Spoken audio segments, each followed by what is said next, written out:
ଆରେ ପଚାର ତ ମନକୁ, ଷଷ୍ଠ ଶ୍ରେଣୀରୁ ତତେ ସାଙ୍ଗରେ ରଖିଥିଲି, କ୍ଲାସରେ ଖାଇଥିଲି ବୋଲି କ୍ଲାସରେ ଆପ୍ଲିକେସନ ଲେଖି ଦେଇଥିଲି ହେଡମାଷ୍ଟରକୁ, ସେଇପାଇଁ ସମସ୍ତେ ମତେ କହନ୍ତି ଷଷ୍ଠରୁ ନଷ୍ଟ।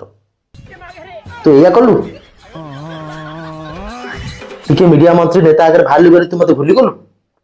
ଆରେ କେଇ ଦିନଠୁ ଟିଭିରେ ମୋବାଇଲରେ ଚାଲିଲା ତ କଥା ବୋଲିକି ଡିବି ଡିବି ନାଗରେ ବାଜିଲା, ତୁ ଡରିକି ଚାଲିଗଲୁ।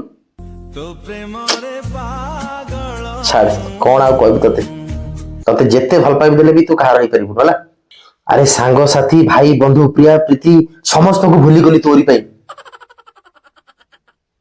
ଆରେ ମୋ ନିଜ ପର୍ସକୁ ପଛ ପକେଟରେ ରଖେ, ଆରେ ମୋ ନିଜ ପର୍ସକୁ ପଛ ପକେଟରେ ରଖେ, କିନ୍ତୁ ତତେ ଆଗ ପକେଟରେ ରଖେ। କାହିଁ ଜାଣିଛୁ?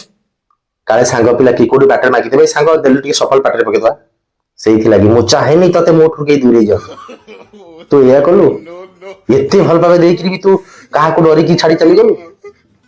ଆରେ ଭାତ କଂସାକୁ ଭୁଲି ଯାଇଥିଲି ତତେ ଦେଖିଲା ଦିନ, ଜାଣିଛୁ? ସକାଳୁ ମୁହଁ ଧୋଇଲା ପରେ ତତେ ଗୋଟେ ପାଟରେ ପକେଇଦେଲା ନା, ମନ ଖୁସି ହେଇଯାଏ। କିନ୍ତୁ କାହିଁ ବୁଝିବୁ, ସାମାନ୍ୟ ଟିକେ କଣ୍ଟ୍ରୋଭର୍ସି, କଣ ମିଡିଆ ବାଲା ଦି ଚାରି ଦିନ ତୋ ନାଁରେ ଗପି ଦେଲେ ତୁ ତାକୁ ଡରିକିରି ଭୁଲିଗଲୁ। ଯାଇଥିଲୁ ତ ଯାଇଥିଲୁ, ପୁଣି ଫେରୁଥିଲୁ କାହିଁକି? ଫେରିଛୁ ମାନେ ପୁଣି ଦିନେ ନା ଦିନେ ଧୋକା ଦବୁ। ଧୋକାବାଜ ଯେ ଧୋକାବାଜ। ଆଉ ଯଦି ତୁ ଫେରିଲୁ, ତୋ ସାଙ୍ଗରେ ତ ଜର୍ଦା ପକେଇକିଲା ନେଇକି ଫେରିଥାନ୍ତୁ, ଏକା କାହିଁ ଫେରିଲୁ କହ?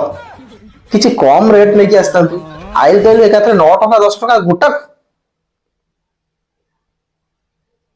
ଇଏ କିନ୍ତୁ ତୋ ଚିନ୍ତାଧାରା ଠିକ ନୁହଁ। ଏଇ ସବୁ ଜିନିଷ ତୋଠୁ ଆମେ ଦେଖିବାକୁ ଆଶା କରିନଥିଲୁ, ସତରେ ଏରା ଭଲ ନୁହଁ।